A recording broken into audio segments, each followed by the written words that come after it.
Hi, Michael. This is Laura at UC Davis. So I didn't catch all the names that have chimed in so far. So I'll just leave it to you to decide when to kick us off. Oh, okay. Yeah. How about 10:03? Okay. Okay, that sounds great. Yeah. Gives folks time to call in still.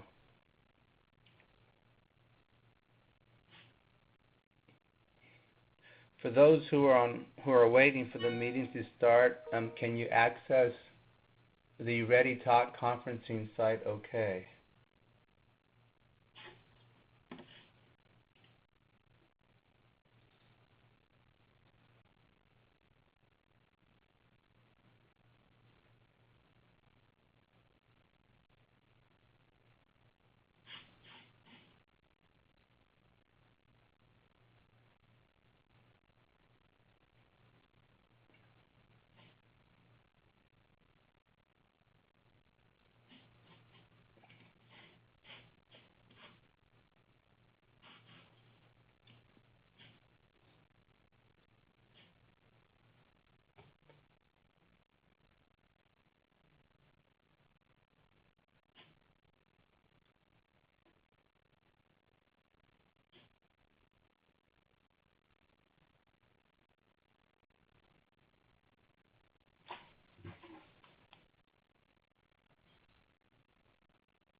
All right, it's 10:03. Let's go ahead and get started. Can people hear me okay? Yep. Okay, very good. Thank you. I didn't hear anything. All right, well, thanks everyone for calling in. This is our first meeting, Tuesday, July 26th, of the Technical Advisory Committee for a Caltrans-funded study called Alternatives for Meeting Transit Needs in the Rural San Joaquin Valley.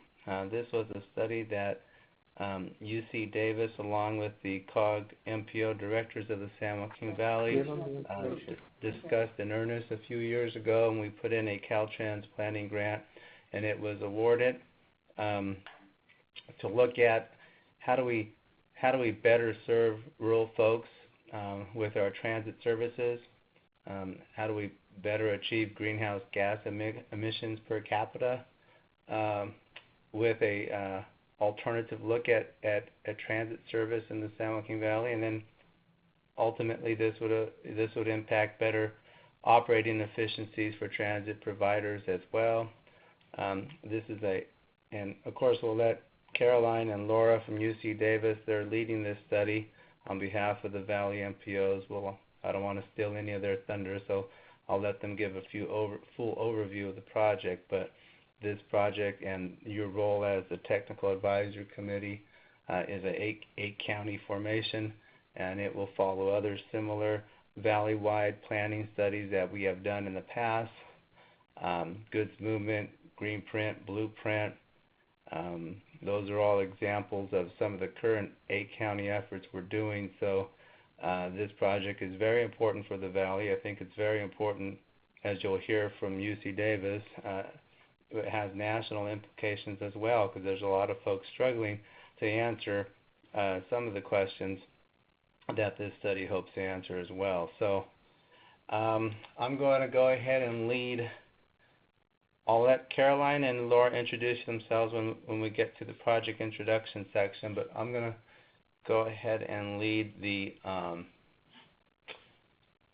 roll call. I'll do it by MPO, north to south, and then we'll pick up any other folks that are on the line as well. And there'll be lots of time to ask questions throughout this presentation. It is, by the way, a webinar-based phone call as well, so if you are at your computer and at the Ready Talk conference site, if you're not there, I strongly encourage you to get there so you can follow along in the presentation.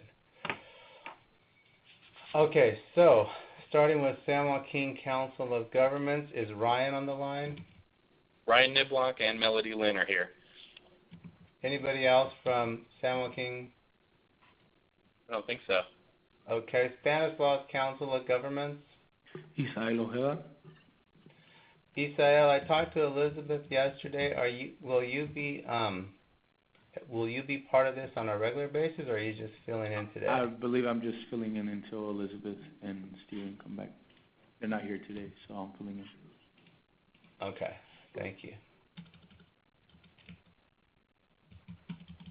Okay, Merced County Association of Governments, Stacy Dabbs.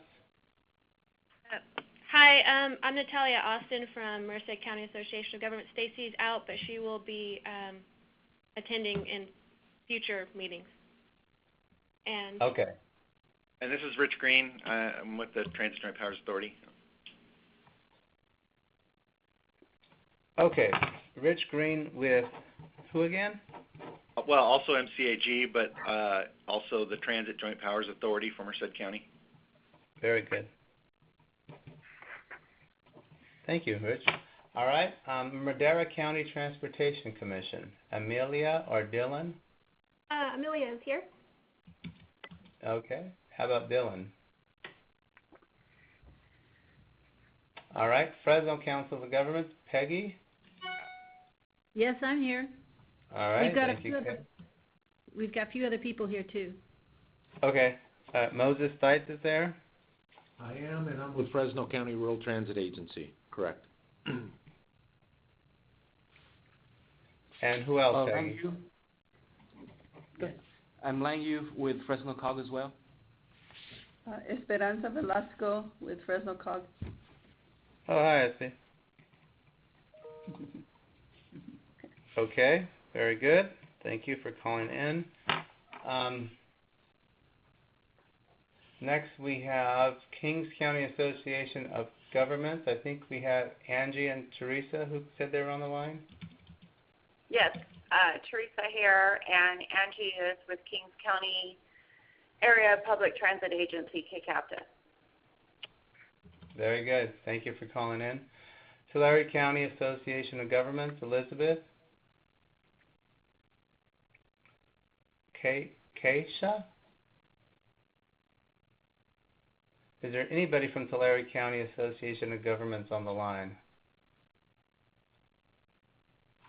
Kern Council of Governments, Bob, are you there?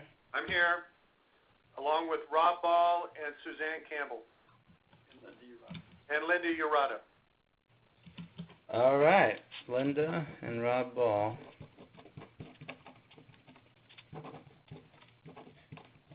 Very good, thank you. And let's see. Caltrans, I heard some folks from District 10 on the line. Is that correct? Yeah. Nicholas Fung and Tom Dumas from Caltrans District 10. Okay. Anybody from Caltrans District 6? Anybody from Caltrans headquarters? Okay, and from UC Davis we have Laura Podolsky and Caroline Roder. Is there anybody else from UC Davis on the line? Yes, we also have Savannah Downey.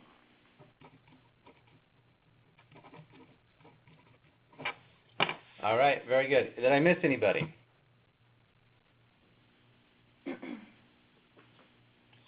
Okay, well, we have a full house, so thank you once again for calling in on behalf of the Valley MPOs, and I will turn it over to Caroline at this time.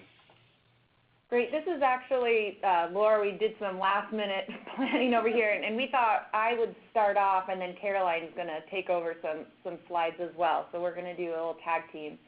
Very good. Thank you. So again, thanks everyone for joining us. We are really excited to be kicking off this project. It's one of, I think, the most exciting projects that we're doing over here at UC Davis.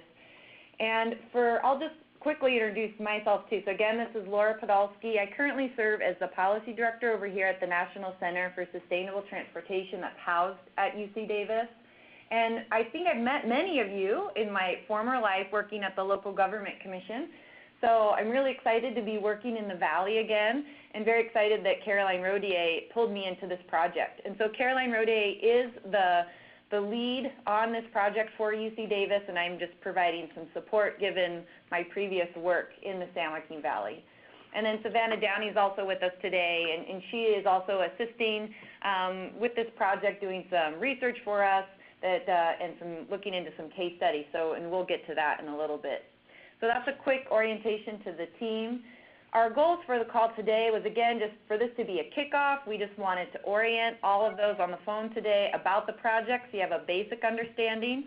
And then all of you, I believe, I've been in touch with each of you on setting up a one-on-one meeting that week of August 15th. So Caroline and I are going to be doing a road show in the Valley, and we really look forward to meeting with all of you so we can sit down and learn more about your county, talk to you about some of the work we're doing, and answer more detailed questions that you might have. So again, we just mean for this to be an overarching, big picture introduction, and we invite questions throughout the presentation. We also just want you to know that we can also get into this a little bit more with you on our one-on-one meetings.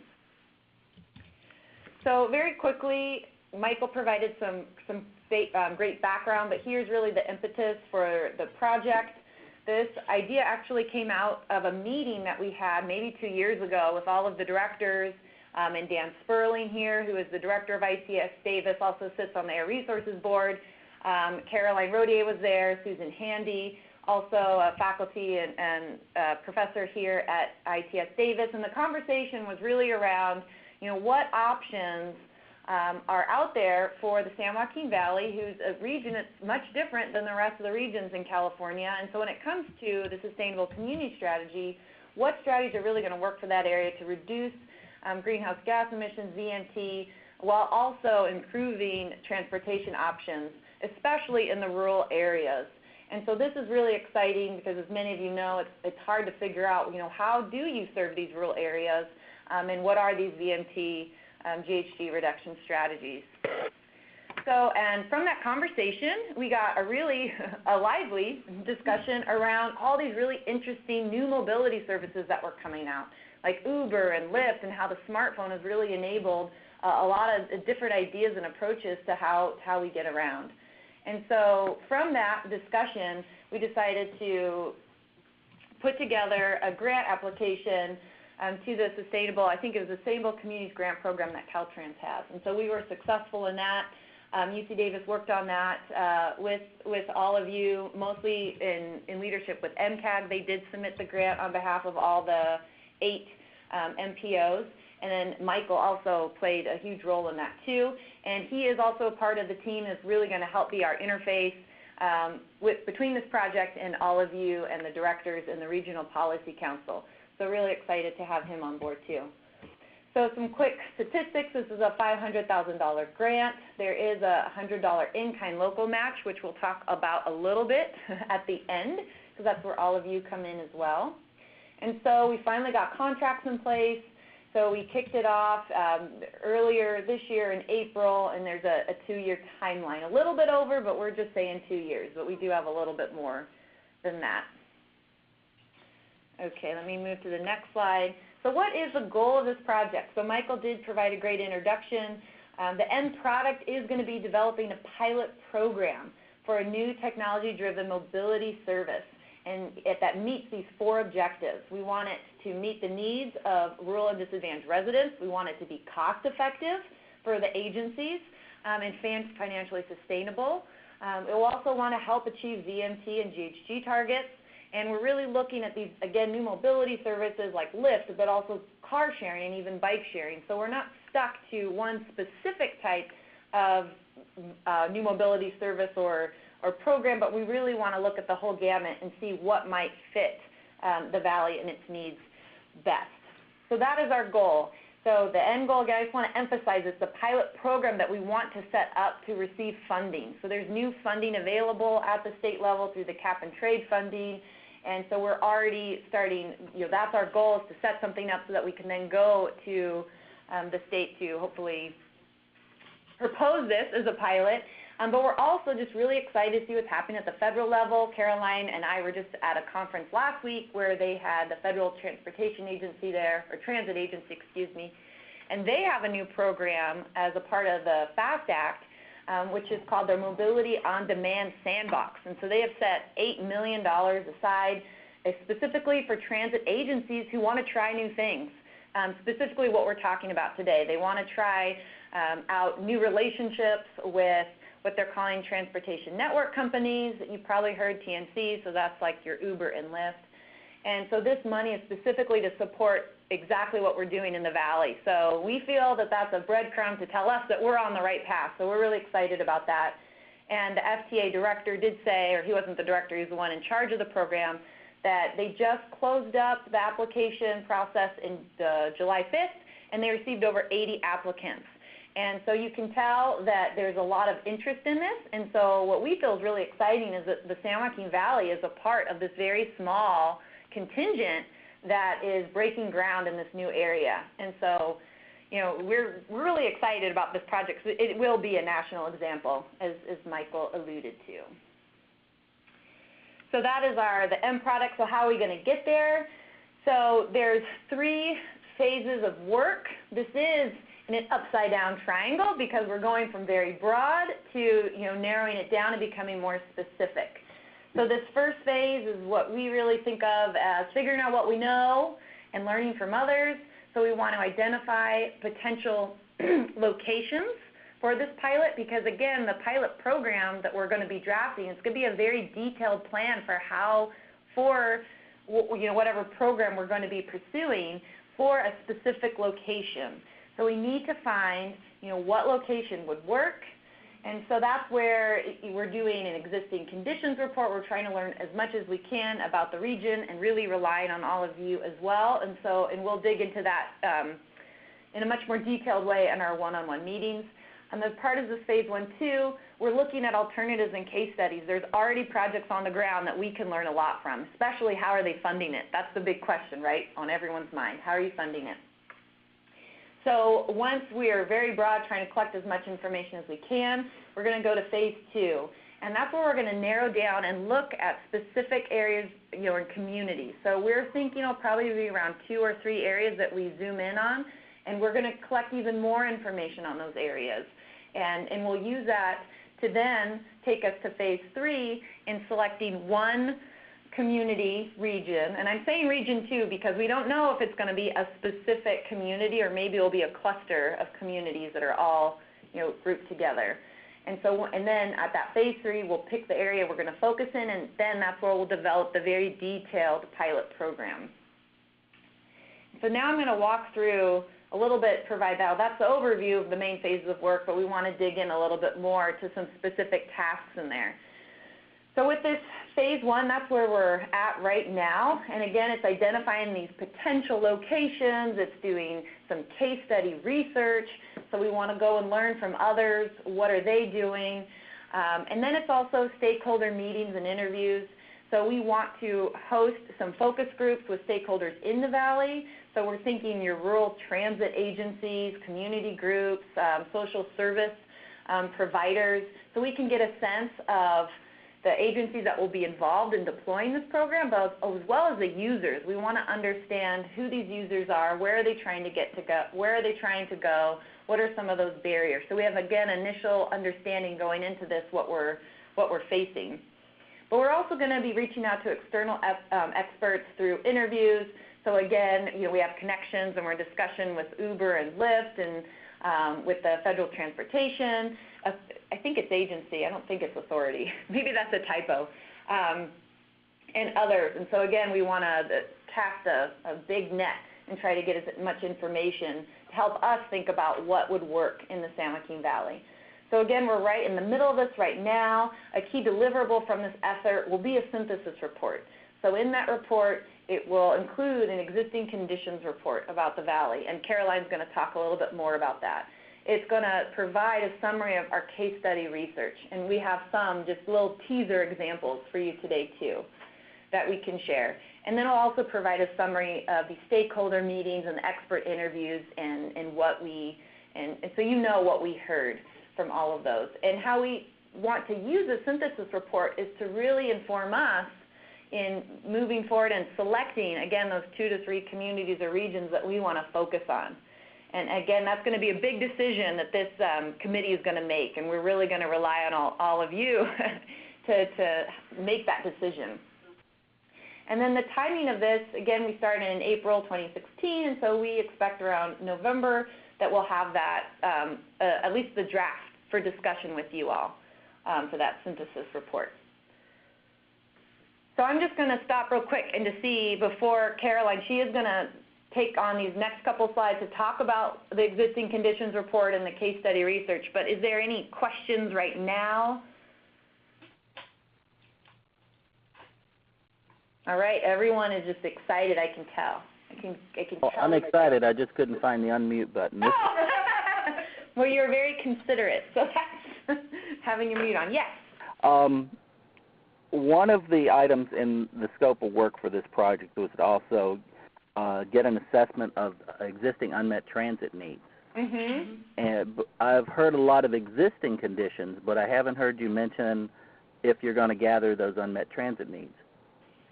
Yep, so, and Caroline will, so we can go to the next slide too, because she'll get into that more with the existing conditions report and go over exactly what's going to be in there. I think that's the next slide. Okay. Yeah.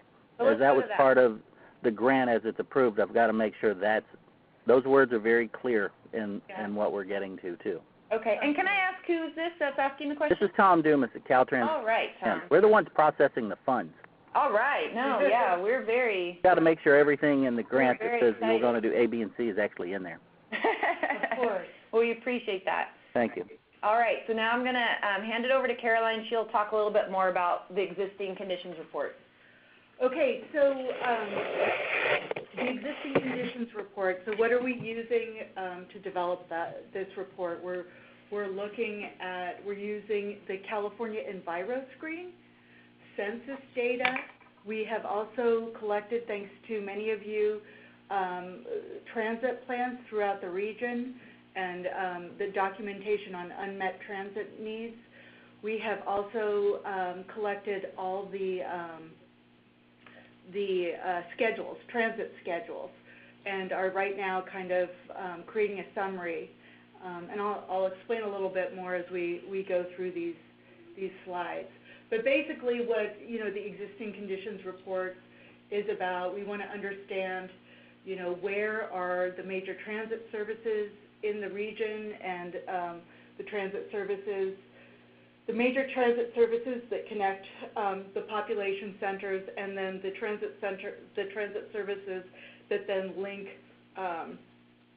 to the rural areas. So, we see that there are many kind of heavier line haul routes, and then they're shorter that link to rural communities.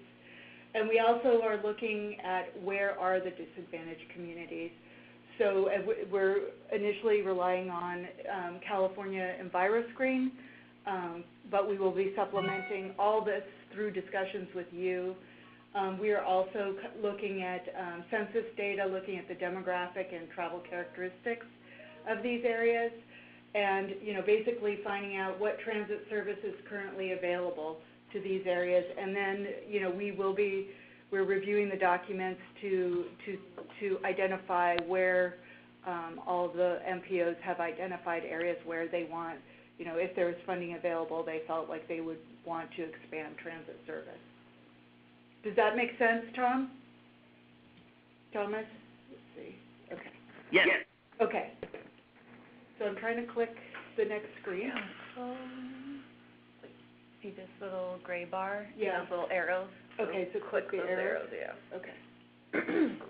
Okay, so here, this map is from the California EnviroScreen. Now you're all familiar with that, is that correct? So yeah. Okay, good. So this is California EnviroScreen, and I'm looking at it in this from a census tract, for the census tracts, and then the California EnviroScreen, it ranks the census tracts. The darker red, 96 to 100%, that would be, you know, an area that's facing some of the most severe kind of environmental justice situations. So you can see here, I've identified areas outside of urban areas, and I've kind of linked them to what their score was. They're in the California EnviroScreen score. So this is helping us identify kind of the major cities, and then we are documenting what the current transit service is that are available in these kind of census tract areas to the urban areas. And this is, of course, the northern counties. You're going to need to use your mouse. Okay, here we have, this is the central counties, and again, we've done the same thing here. And, you know, we kind of like to talk, you know, obviously if we're looking at cap and trade funding, we want to look at, areas where there is kind of a high CES score. So this is just kind of our, first step. And then here we have Kern.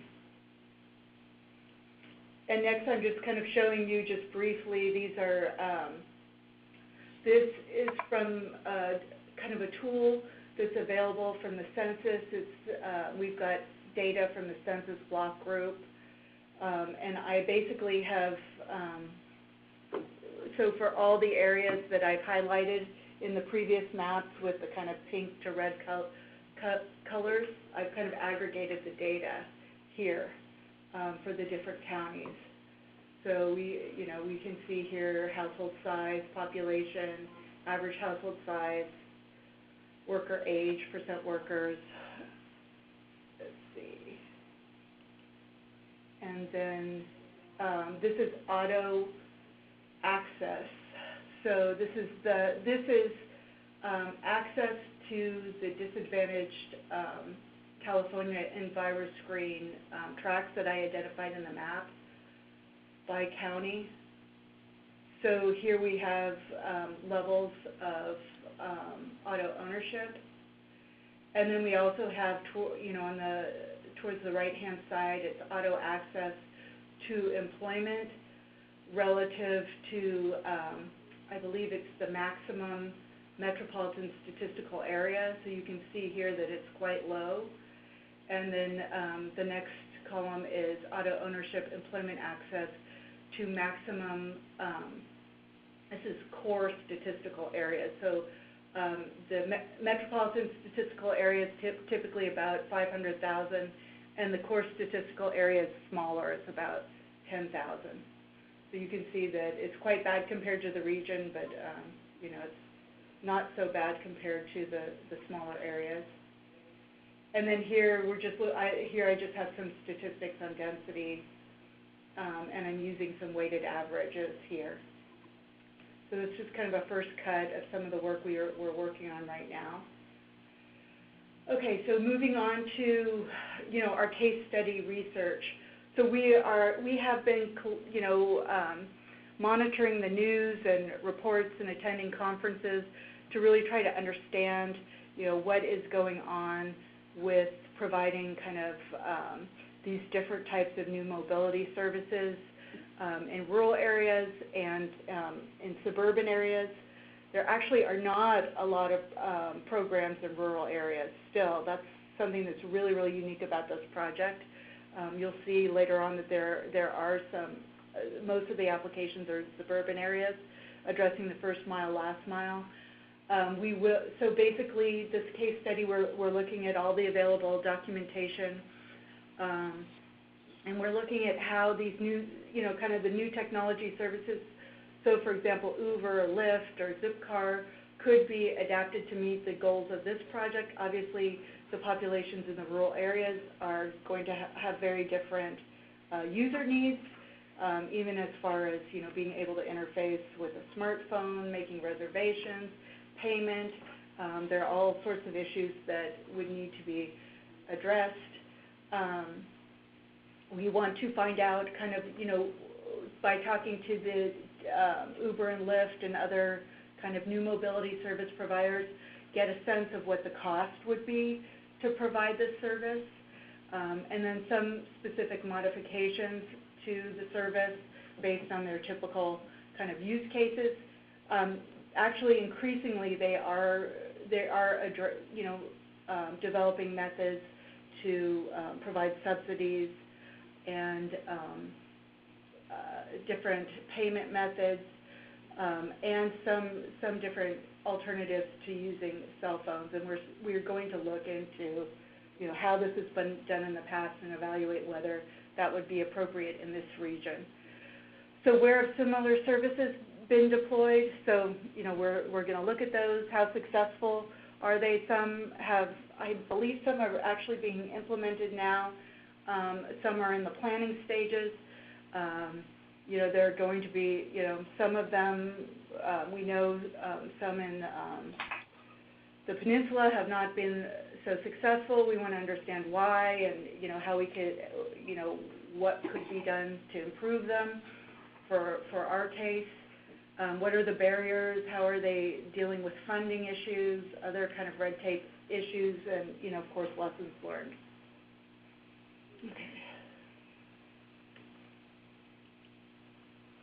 Okay, stakeholder meetings and interviews. This is really this is critical because, we can look at the data and the reports and, but we really need to talk to people, on the ground who have detailed knowledge of the communities and the services that are provided, so as well as, people who are very familiar, with these operators of the new mobility services. So our interviews we are basically holding interviews with government agencies, so transit agencies, the COGS, social services, people that you recommend that could be helpful to us. We also are planning to conduct interviews with community leaders, people that you identify as being, helping us understand what the barriers are to transportation in some of these rural communities that you think might be helpful to talk to, also helping us understand some of the challenges with user interfaces. Yep. And then finally, yep, that's it. I think that's it. Okay, so these are just to give you a taste of some of these case study examples here. And I just wanted to check, Laura, that the FTA's Mobility on Demand Sandbox, they're going to fund another set of projects next year. So that's something we might want to be cognizant of. So there are lots of programs now that are have either implemented or are starting to implement kind of first and last mile transit access in suburban areas. So Livermore, Dallas, St. Petersburg, Florida. Actually, Beverly Hills is working on one. We heard the mayor of Beverly Hills talk just last week at the Automated Vehicle Symposium. Also, interestingly, this Jenkinsville they are actually they have a $10 subsidy for service. It's a 40% subsidy, so it'll be interesting, and I believe it's with Uber and Lyft to see how that's working. Bridge, I don't know if you all are familiar with it. It's a kind of a pop-up transit service. So it would be, Laura's got a little picture here of Bridge. Do you want to just describe this really briefly? So this was your kind of... Yeah, so we also wanted to think of how we could put visuals into this PowerPoint, right, so you are reading the whole time. And we also wanted to highlight these case studies because, again, we just think it's really exciting and want you all to feel that you are part of this cutting-edge exploration of how to integrate with these new types of services. So Bridge is a program that is operating, I believe, in Boston, and now this one, the most recent one, is here in Kansas City.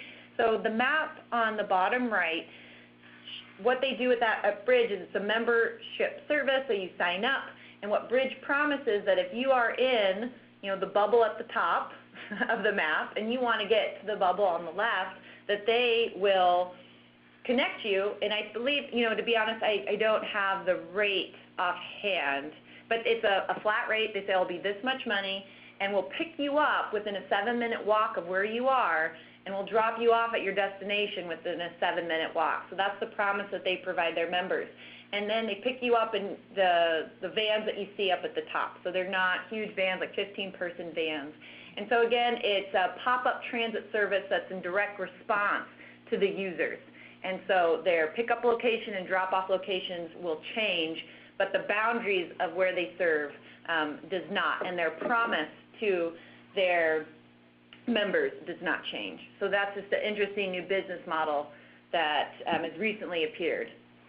Yeah, and interestingly, the guy who's what was the name of the guy who spoke? Was it Michael? I believe so, yeah. Yeah, one of the executives from the bridge service. His background was in providing kind of ambulance service in rural areas. So, and how you would relocate and strategically relocate ambulance services so they could better respond to emergencies in rural areas. So I thought that was really interesting. There's also green Raiteros in Fresno. I'm not sure if some of you have heard about this. This is an idea about, I think there was some funding application put through, and we're definitely going to communicate with people who kind of design this plan and talk to them about it and how it might relate to what we're doing. My understanding is they were trying to get a fleet of electric vehicles, and then they were going to operate the fleet. So that's a big thing to consider, is whether you want to take responsibility for operating a fleet or not. And there are different models now. Increasingly, Uber and Lyft are kind of having partnerships with automobile manufacturers, and that enable drivers to basically rent a car to serve as a driver for one of these services. So that's something that may help in some of these areas with low access. But of course, we need to find out what the costs are. And again, the FDA sandbox, I think it's really exciting. I heard Vince Valdez speak in December, and they're really, really interested in trying to identify some of the barriers to funding some of these new mobility options that might expand transit.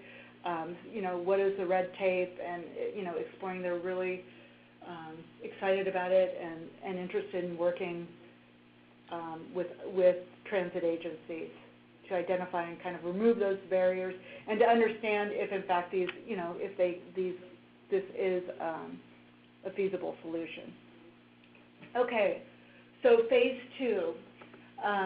So this is where, in this phase, so basically in the previous phase, we have our synthesis document where we work with you all to identify some locations, and we will identify a range of kind of new mobility alternatives. We've been talking a lot about TNCs. That's kind of a big deal right now. However, car sharing is also an option. They have car sharing that serve low-income populations. There's a pilot in Los Angeles, and also there are others, in Albany, that provide kind of some lifeline type services. So those are definitely something we'll be exploring too.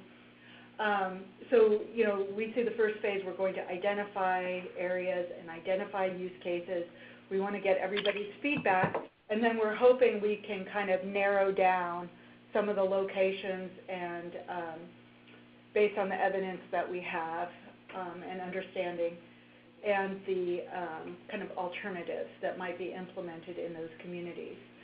And then our idea is to, once we have these areas identified in the valley, is to kind of partner with kind of an EJ group to help us with outreach, and to develop a travel survey and focus groups that we can implement in those communities, so that we can really understand what the demand is for this type of service, and then how, what are some of the use barriers, and this is based on other models, it's a promotorious model. So, by identifying leaders in the communities, gain more trust so that we're really able to, survey the people who would be most affected by this pilot. So we designed something that's really going to be useful to them. We see this as a really critical part of the study. So, we want to, part of understanding the demand and the populations that we would be serving will help us get some sense of, the density, the spatial and temporal density of use, which would affect, as you all know, the cost of providing the service. We will be getting information from mobility service providers on, what they think it might cost to provide these services. And then, throughout this process, we will be soliciting stakeholder feedback. Okay, so after we would, at the end of phase 2, we will basically have what's called in the scope of work is a conceptual report or conceptual study, where we will evaluate the different locations and the use cases or alternatives, new mobility alternatives, looking at, how well is it serving the community, what is it going to cost. We're also interested in how these communities, if they have the kind of institutional kind of framework where they might be ready to accept, be kind of a leading area and ready to accept and kind of help us implement these programs. And then, the idea is that we would get stakeholder, input from all the MPOs, as well as input from, the stakeholder groups, local community members. And finally, we would settle on a pilot design concept, and we would develop that more fully. And based on this design, we would be ready to submit an application for funding, but hopefully to implement the pilot project. Okay, do you want All right, yeah, so I know we're taking you all through a lot of information, and just to let everyone know, we are recording this, and we can send that link out to Michael, and he can share that. So if you did have colleagues that you were absent and wanted to hear the presentation, you can do that. So this is where we want to discuss the TAC roles, responsibilities. First and foremost, it's to provide guidance and direction throughout the project. You all have the local knowledge, you have the local contacts and relationships, and we really hope to rely on all of you to help us in making sure that we have the right information and connections to really make this a valuable project for the Valley, and then obviously with the final product of the pilot program.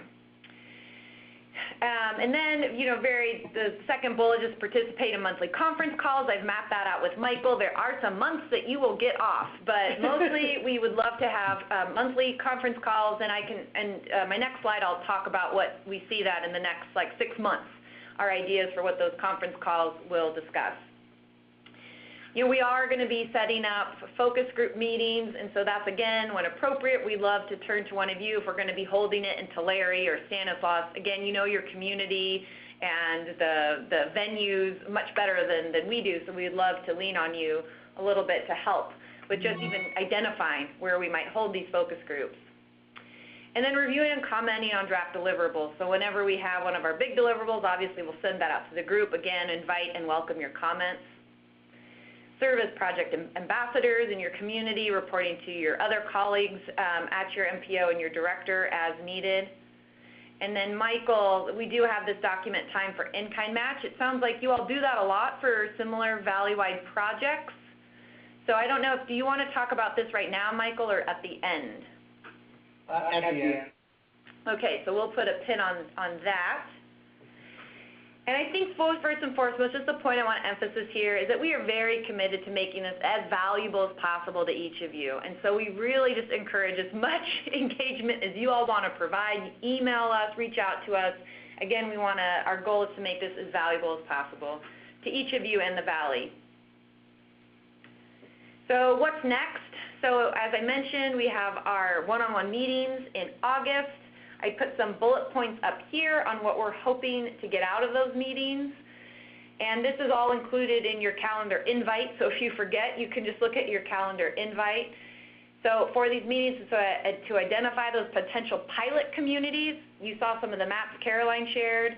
So that's our first cut at trying to understand, where we might locate a pilot community, but it's to get that on-the-ground knowledge from all of you. And we also want to know what NGOs are working in these communities. Because as Caroline alluded to, in the Phase 2 work, when we're going to be doing the outreach to the communities and travel survey, we have set funding aside to bring on an NGO that can help us reach those members and also provide translation services, et cetera. And so we want to start mapping out and understanding what NGOs that you all work with that have these connections. And so that way we're a little ahead of the game when we come to Phase 2 and actually select the community. We'll already have that running list. So that's really important. Just wanted to emphasize that.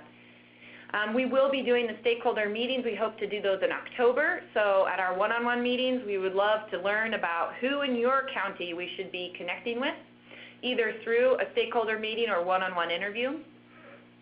We want to know about any other related initiatives, information, anecdotes, anything that you want to share that you think would be relevant to this project.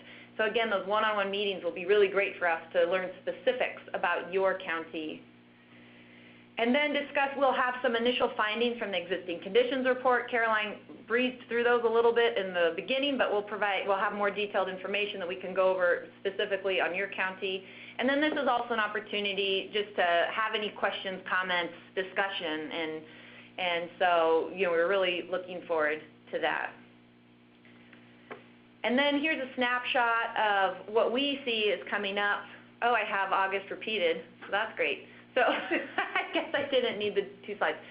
So in September, we're going to be scheduling another TAC meeting, so look out for a doodle poll that will probably be coming from Jennifer out of Michael's office. And that's where we'll have more information on the case studies. And so we'll spend all of our time walking through some of those so all of you can become more familiar with the components of those programs, and you'll be able to better evaluate which ones you think will be the strongest examples that we might think about and apply in the Valley. October, as I mentioned, we'll be having our stakeholder meetings. We haven't really put a cap on it, but we were thinking, we want them to be across the Valley, so we're making sure that we're engaging folks from the South, Middle, and South Central and North. And then our October TAC meeting, that's where we'll have the existing conditions report complete so we can present that, go through that, have a discussion, get input, and make any revisions as necessary. And then in November, that's when we expect to have the draft synthesis report.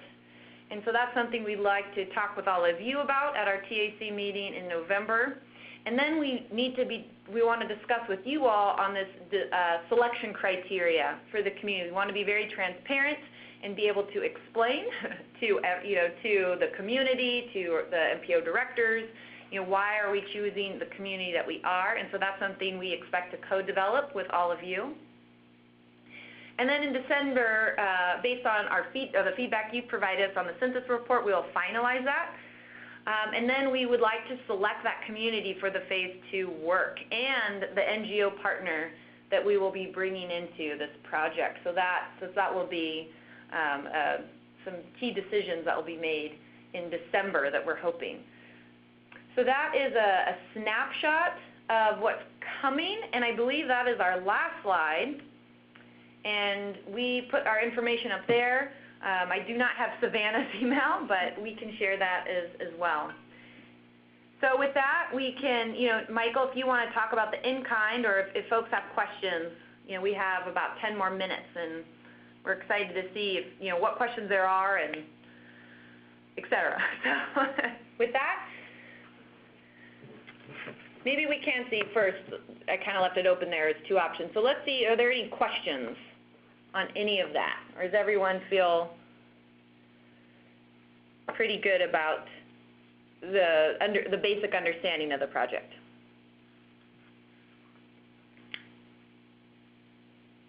sounds like you did a good job outlining it, Laura. All right. We'll take crickets as a good sign. Okay, Michael, so do you want to talk about the in-kind? Yeah, I have a couple of administrative items. I guess since we're not having a TAC meeting in August, we will have a TAC meeting in September. So Jennifer from my office will send a doodle out, but I guess at that meeting, I'm going to wait. I was going to see if query people on a regular meeting time, but I think we'll wait for the September meeting to do that. So we'll try to doodle, and we'll try to set up a meeting that works for folks on a certain day, a certain week, and see if we can reach consensus at the September meeting for a regular meeting date. For example, Goods Movement meetings, we always meet the last fourth Thursday of the month, and so maybe, third Tuesday or something might work. I need to add Tom Dumas, who is your cohort in District 6 that I could reach out to get them engaged in this TAC? It's a good question. I'll have to track it down and let you know. Okay, if you can give me the email, that'd be great too. No problem. And then anybody from headquarters should be involved in these calls. Thomas, I received an email from Priscilla Martinez Vela. She said perhaps Angela Shepard would be a good person to add to this. Is that someone you know? Yeah, we've been having a few conversations with her lately over OWP, so she probably is the appropriate person. Okay. But so honestly, they change around in headquarters so much, it's hard for me to tell who's on first. Exactly. I'll have to double check. We'll try to add a headquarters person and a District 6 person, and I think we'll have a pretty good group at that point. It's already a great group, but I think we're just missing D6. And then, okay, so there is an in-kind staffing contribution to this project of $100,000, as was mentioned earlier. That's just so the way that we handle this on our other projects, and we'll handle it here, is every month we'll send you a very short form, and this is just for the MPO staff, not Caltrans. Send you a very short form to fill out with the number of hours that you spent on this project in the month. So the hour, an hour for this call, for example, your monthly call, any other email transmittals or review of project materials, or any other assistance you provide to the project will be denoted, and then we'll start. So for example, of the 100,000, we'll go by population, and we'll say, Fresno, you need to provide $25,000 of staffing in-kind for the duration of this project. So that's what we'll use as the running balance, and your report will indicate what your balance is every month, and we'll take it from there. It's not a problem. It's not hard to do. We handle all the accounting and math for it. So look for that to come out, and we'll start with July, which would include time for this meeting in that process. So it is a large match, by the way, 100,000. Typically we're at 50 or 75,000. So we really need you to do an earnest job of reporting monthly what those hours are. So that's it. We'll follow up with a template form individually to you on the in-kind match, and once again we'll start reporting in July. Typically the reports are due a month after, so July's report is due by the end of August, and we'll take it from there. And that's all I have on the administrative items, Laura and Caroline. Thank you. All right, I just got a little note. Wonderful thing about webinars, we have a chat function, so you can always email us questions. And so I think, Bob, did you have a question on the deliverables you wanted to ask?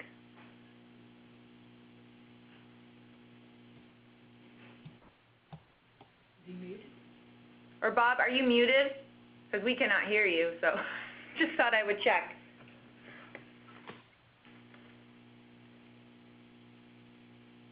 Okay, maybe not. Just feel free to email us with questions. And, perhaps we can talk to you when we meet with you in the middle of August. Okay. Okay, Laura and Caroline, can you send me your tentative meeting date so I can share that with the directors at their next meeting? Definitely. The August ones, is that right? Is that Yes, what you're asking? the August consultations. Yep, Okay. we'll send you our schedule. Okay. All right, well, that's it from us. We're really excited to meet you all in person, putting some faces to names. And, wait, Bob is chiming in.